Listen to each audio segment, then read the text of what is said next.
શબ્દોનો પણ સ્વાદ હોય છે. એને બોલતા પહેલાં ચાખી લેવા.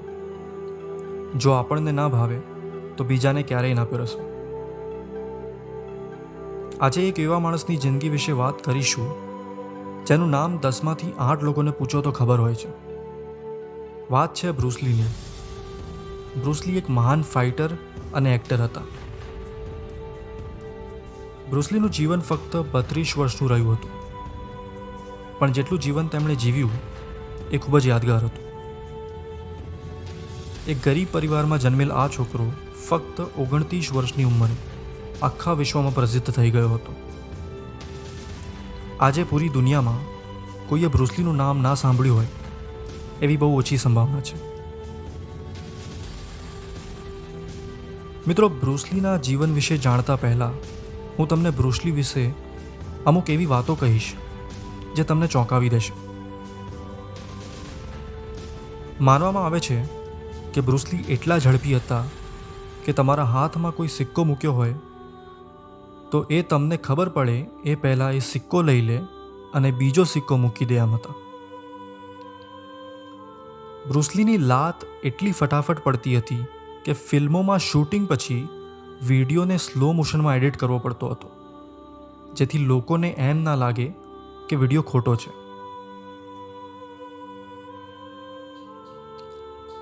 લી હોઈ ચુએન અને ગ્રેસ હો નામના દંપતી કોઈ કામથી અમેરિકાના સેન ફ્રાન્સિસ્કો શહેરમાં આવ્યા હતા. આ સમય દરમિયાન નવેમ્બર 27, 1940ના રોજ તેમના ત્યાં એક છોકરાનો જન્મ થયો, જે મોટો થઈને બ્રુસ લી બનવાનો હતો. બ્રુસ લીના જન્મના 4 મહિના પછી જ તેમના માતા પિતા પોતાના વતન હોંગકોંગ પરત ફર્યા. બ્રુસ લીના પિતા ડાન્સર હોવાના કારણે બાળપણથી જ બ્રુસ લીને ફિલ્મોમાં નાના મોટા રોલ મળવાનું શરૂ થઈ ગયું હતું. બ્રુસ લીને ભણવામાં કોઈ રસ હતો નહીં. એમના અવારનવાર કોઈને કોઈ જોડે ઝઘડા થતા રહેતા હતા, જેથી બ્રુસ લીએ કુંફુ શીખવાનું નક્કી કર્યું.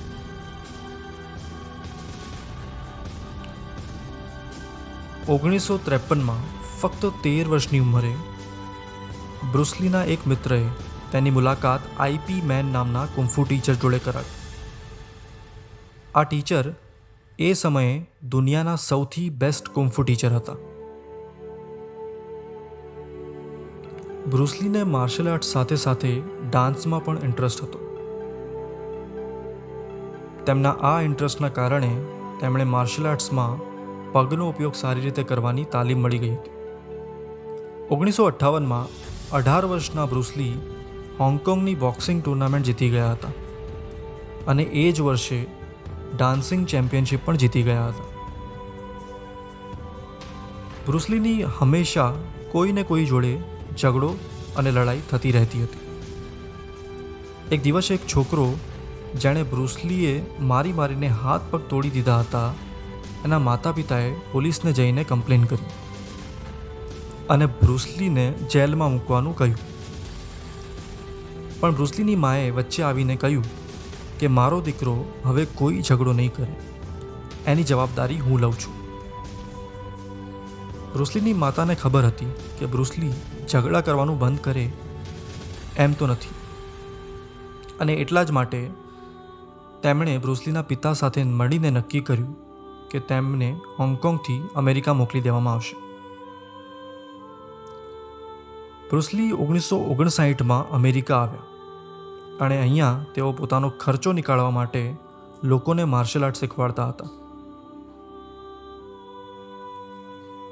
એક દિવસ કોઈ ફિલ્મના પ્રોડ્યુસરની નજર બ્રુસ લી ઉપર પડી અને તેમની કુંફુની સ્કિલ જોઈને પ્રભાવિત થઈ ગયા હતા, જેથી તેમણે બ્રુસ લીને એક ફિલ્મના સાઇડ રોલમાં લીધા.